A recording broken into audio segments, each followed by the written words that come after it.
at their rosters. All that being said, we so appreciate him doing this whenever he finds time for us here. Garry Cobb joins us now from Fox 29, former Eagle himself, former 10-year-plus veteran in the National Football League. Garry Cobb, he joins us here as he does each and every single Monday. Garry, I appreciate it. Garry, how's your off-season been so far, man? It's been good.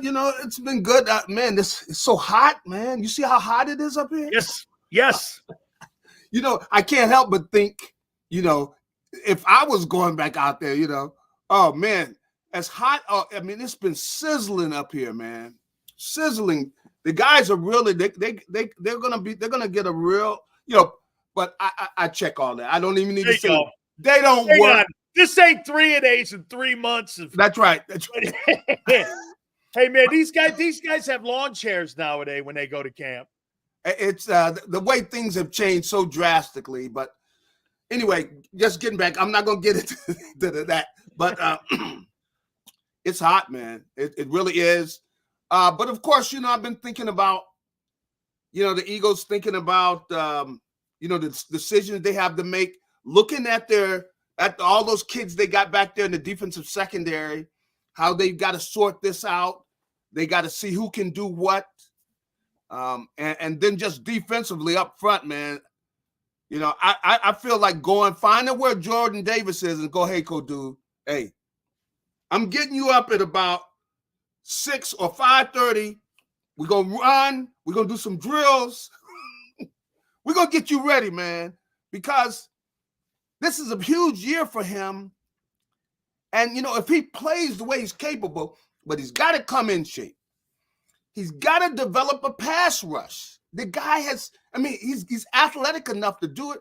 He's got the long arms, big guy, strong, everything there. But he's got to be willing to put in the work. He's got to show up.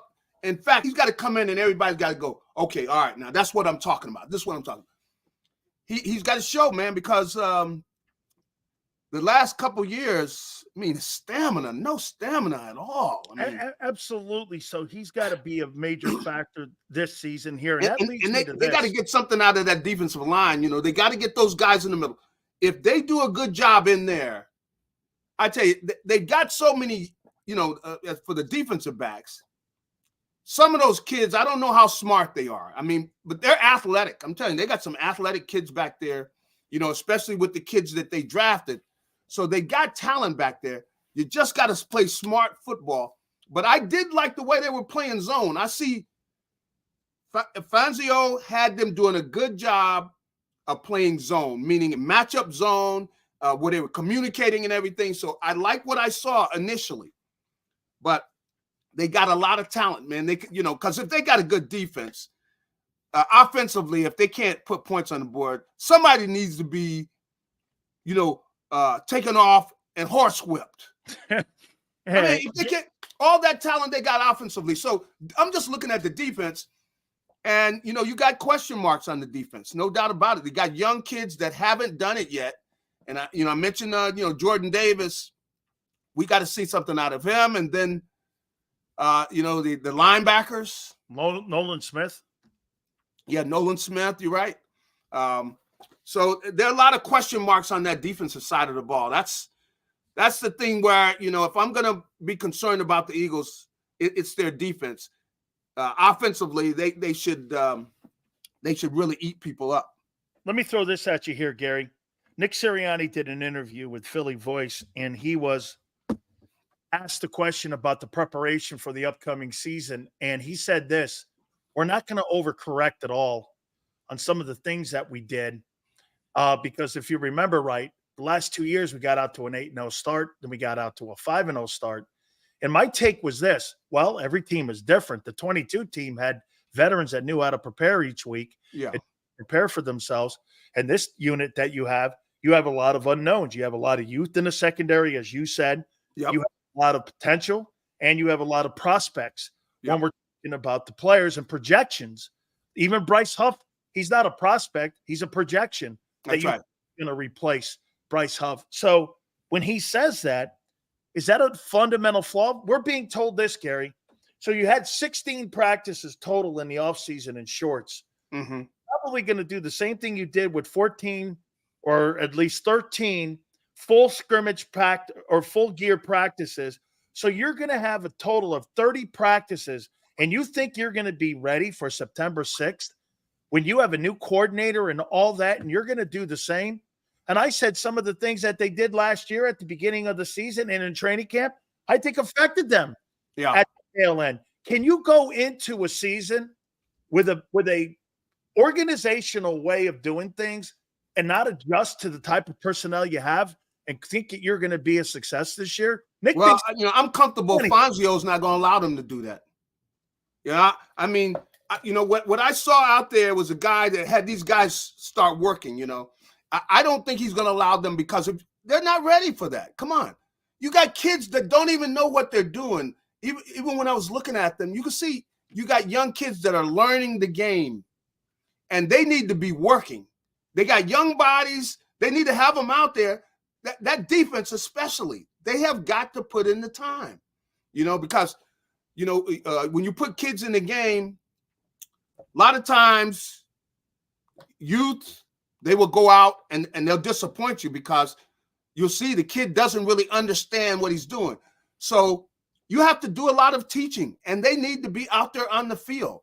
It's not where they got to be killing each other, but they need work, man. They don't need to be sitting around. They need to be, getting where they understand the coverages, and you don't need to be blowing coverages, giving people points. See, you don't need a lot of that. And the way that you make sure you don't do that is you have them do it over and over and over and over. And I know there are limitations because of the rules of the league and everything, but they need to be practicing as much as anybody, especially the defense where they got all those young kids. And, every time I see a young kid, they're going to make some mistakes. That's what young players do. And they got a bunch of them. They do not have a lot of depth. They do not have a lot of seasoned players on that defense, especially guys that have played in that defense. They do not have that many guys out there that are seasoned. You got young players. You need to be putting in the work. I don't want to hear about some nonsense about what happened, years, last year, the year before that. And maybe he's just out there talking. Hopefully he's just out there talking, but they got work to do, man. And they don't need to start off slow either. They don't need to start off slow. How about this, Gary? National Football League, Mike Lombardi was telling me that executives and coaches, general managers put a list together of the top 10 quarterbacks in the NFL. And ESPN posted that list, and here they are. Prescott's 10, Goff's 9, A-Rod's 8, C.J. Stroud 7, Justin Herbert's 6, Stafford's 5, Lamar Jackson's 4, Josh Allen's 3, Burrow's 2, Mahomes is 1. Mm-hmm. There's no Jalen Hurts on this list. Yeah. And I asked Mike Lombardi why. He goes, and I want to read you his comments. He said, in 2023, the read options seemed to have been taken away from the offense, and the precision RPOs were no longer prevalent in the offensive attack in what they were doing in 23. So that leads me to this then. Okay, so what all those executives are seeing, the further you get away from 22, the further you're getting away from developing him into a top 10 quarterback. Mm-hmm. So is this more of an organizational thing that they're doing this again and they're moving him away from 22 and they think he's going to develop into being a drop back quarterback? When, Gary, why don't you just leave well enough alone and coach him into the 22 style? Well, from what I saw out there at camp, they had him doing drop back. They didn't do a lot of the, with him with Saquon running those, where he's got that option and everything. I imagine that is going to be part of the offense. I don't know how much because maybe they feel like they're running the risk of getting him hurt. But they were talking. I mean, they were running plays as if they are doing more drop back, plays. That's what they were running. Does that concern you then? Because that's not his game. You know what? I mean, he struggled some out there. There's no doubt about that. People that were out there saw that. I mean, so I'll be interested to see what happens, but they weren't doing a lot of that, and they were doing drop back, and as I said, with some of the things, and they honestly they were saying that they're putting in a lot of different things. They were putting in things and everything, but we're gonna have to wait and see. I can't guarantee. I don't know what's gonna happen, but they got a lot of talent, and they should be able to put that thing together because they are going to do more motion, which they didn't do last year. But it's going to be interesting. It wasn't where they were up and down the field out there with those workouts. Now I understand they were learning the offense and they were learning some of the things. So I'm not going to get that worked up by it. But everybody that was out there, the offense was not just taking it to the Eagles defense. They weren't. If anything, they were behind. The defense was winning. And so, that's something we're going to see. Now, I know they've been working, from what the guys have been telling me, the guys have been working together. So they're a seasoned group. They're veteran guys. I expect Jalen to have a good year. I mean, he's got all these weapons. I expect him to have a good year. We'll see. How about this one here, Gary?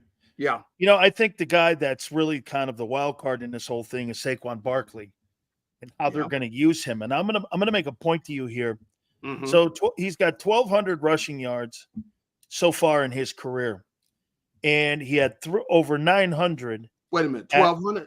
1,200 attempts, carries. Okay, gotcha. Okay, 1,200. Yeah, that's 1,200 carries. Excuse me. He had 900 carries.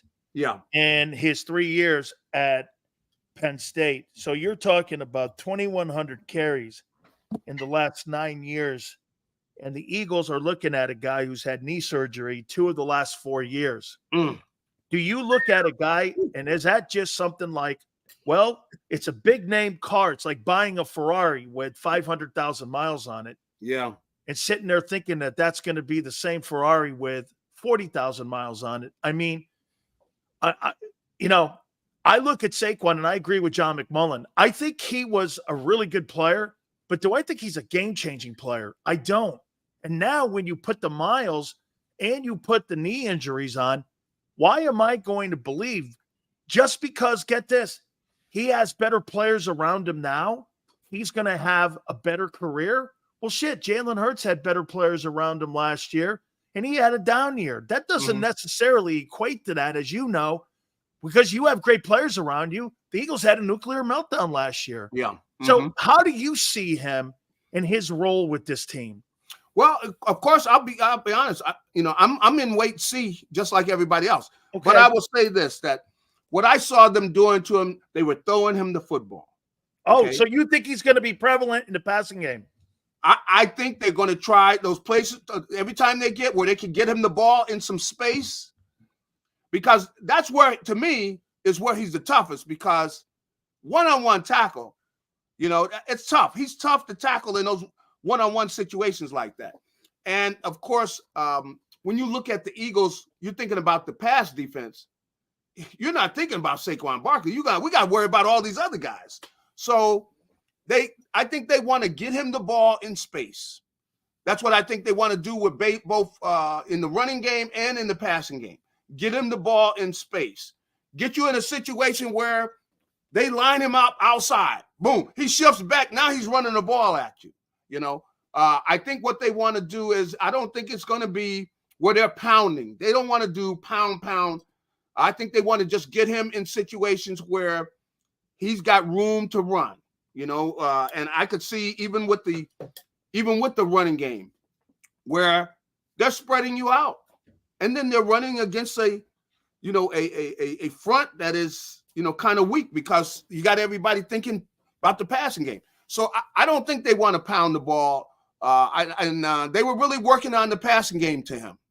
They were really doing that with him and Jalen being able to run, because it is tough when you got a guy like him with those legs and you're trying to make open field tackles on him. How about this too, when it comes to Jalen Hurts. You know, there was a conversation that the guys were having in Birds 365 this morning.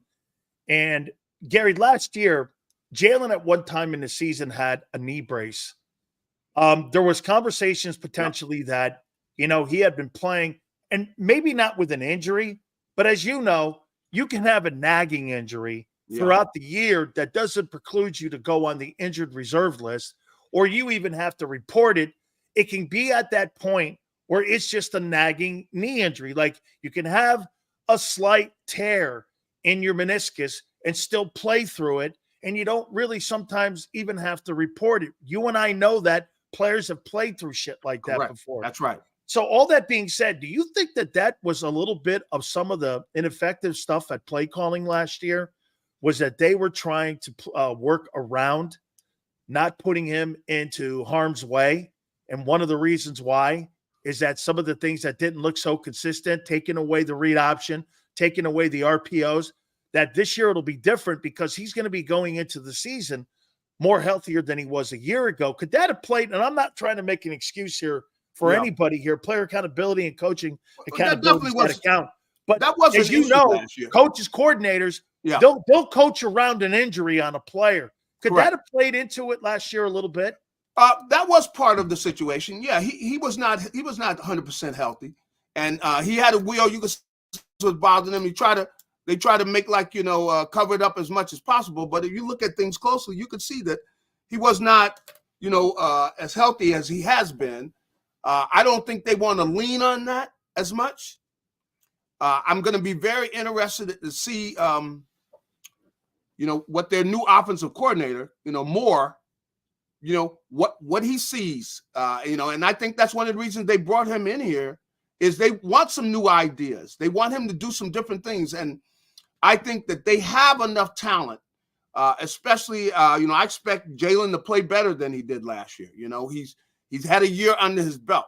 And I think, you know, with Kellen Moore, hopefully he can do a better job than they did last year. Because I don't think offensively that the coaching they didn't do a good job last year. Come on. With not running motion, come on. How could you where you don't have a motion in the offense? What is that about? Right. So, I mean, the Eagles had to be the only football team in the league with no motion. I mean, hopefully we can get Gary here unfrozen here a little bit here. Hopefully we can reconnect here a little bit. The Eagles had to be one of the only teams that didn't have motion last year. I mean, if you go back and look at it, that football team a year ago didn't do any motion. How many times did you see defenses last year when they were looking at it and when they were game planning, they knew exactly what they were doing? So let's go back to Gary. Let's see if we got him hooked up here. There you go, Gary. Yeah, I mean, Gary, they had to be one of the only teams. Last questions for you, Gary. They had to be one of the only teams in the league last year with no motion in offense. Yeah, I mean, you know, I was very upset at that. I mean, come on. You're supposed to be coaching. I mean, you're supposed to be sitting back and observing what you're doing, meaning you do homework to see, well, what do we do? And they were just plain Jane. And I thought what they did also is to just think, well, we've done this to teams the last few years. We're just going to do this. And they were very simple in what they were doing, and teams were recognizing what they were doing. Now, this year, according to AJ, they're not doing things the same way. They're going to give the wide receivers chances to show different looks. They just want you to be at the end of that route. You got to be at point B, you know, and Jalen's got to know that. And they're giving them, we'll see how this works. Now, they were struggling in camp with this, you know, because you can see him over there talking to the guys afterwards, after he'd thrown, you know, a pick or two or, you know, incompletions. They're over there talking about it. So I understand what they're doing to give the wide receivers more freedom to show different looks and everything. Just be where you're supposed to be at the end of the route when you're supposed to, you know, where you can get the completion. So we'll see how that works. But they got a lot to prove. I mean, last year was, I mean, at the end of the season was just awful. And, you know, Kellen Moore, hey, the floor is yours, young man. And you know that everybody's watching him. And he's going to hear it in Philadelphia, man. You know, he's going to hear it immediately at what kind of job he does. And they expect that offense with all these weapons to be up and down the field. And I hope he's got something he's going to pull out of his bag, because I don't want to hear the excuses. How about this one? Final one here for you. There's surely, you mentioned Kellen Moore. There's surely a lot of pressure on him. You have to turn around Hurts. Yeah. And you have to save Nick Sirianni's job. That's right. I mean, that's all on this guy here. And if you're Nick, you've got to rely on that guy, because he came out also and said in an interview with John McMullen, I suggest people, Sports Illustrated wise, you can read it. He said, it's Kellen's offense. So can that dynamic work, Gary, where your fate is in the hands of someone else this year? And can that relationship work? I mean, if they get out to a slow start, which I think they're going to, because, dude, you got a lot to work. I think they'll be better by the end of the year than they will at the beginning of the year. I think they'll be better. I'm not saying they're not going to win games at the beginning of the year, but it could be bumpy, especially with Green Bay, the opener in Brazil. Can that work? Well, we're going to find out. I mean, what you're saying is unusual, where you've got the head coach basically has been demoted. The head coach has been demoted. And we're going to find out. It's going to be very interesting. But Kellen Moore is running everything. He's making all the calls. You go to practice, you can see that he's running the show when it comes to the offense. And, they weren't gelling, great. They weren't, wasn't a great, time when they did the 3 workouts there in the offseason. But I don't want to hear no excuses. Philadelphia does not want to hear that. No. Well, Kellen and Jalen, fellas, you better come with it, because nobody wants to hear the drama. If you got excuses, you could go tell some family members or something, because nobody else wants to hear that stuff. So they got to hit the ground running. They got the talent. I think they're going to be all right, because I think Kellen Moore knows what he's doing. And we're definitely going to find out, boy. And they expect them to start out hot right from the start. Like I said, you look at all the talent. We don't want to hear anything else. Hey, rent's due. Come on, man. All this talent out here. I'm thinking averaging 35. That's what I was thinking. Wow. Come on. That's your expectations this year. Yeah, they're high, because you look at that talent, even with you got Kelsey leaving. And nobody wants to hear about Kelsey. We got young offensive linemen. We got an offensive line here, talented offensive line. They expect points. And I think they're going to be all right, because, they played together for a while. I think that Kellen Moore and Jalen Hurts sit down, talk, and do some things he's comfortable with. But they have got to be ready to put points on the board. And I think they should be able to. Gary? That's the game, man. Nobody wants to hear anything else. No way. They surely do not. Gary, as always, thank you so much for finding time for us, man. We're on the runway now. Get this. How about this one, Gary? You ready? Hey, this stuff is going to it's going to get hot quick. You know that. Oh, no, get this. The Ravens are in the building right now. They reported Saturday. Yeah. Tomorrow, Bears, Chiefs, Chargers, Giants, and 49ers.